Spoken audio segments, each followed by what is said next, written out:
भारत में रहने के लिए लोगों के पास बहुत दस्तावेज होने जरूरी होते हैं। इन दस्तावेजों की जरूरत आए दिन कहीं ना कहीं किसी ना किसी काम के लिए पड़ ही जाती है।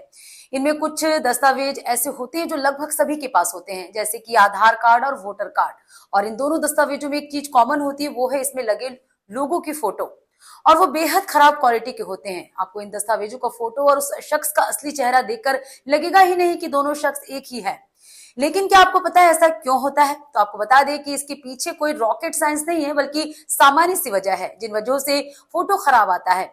एक तो ये दोनों में दस्तावेज ही सरकारी कार्यालयों में बनाए जाते हैं और सरकारी कार्यालयों में कैमरे की क्वालिटी उच्च गुणवत्ता वाली नहीं होती।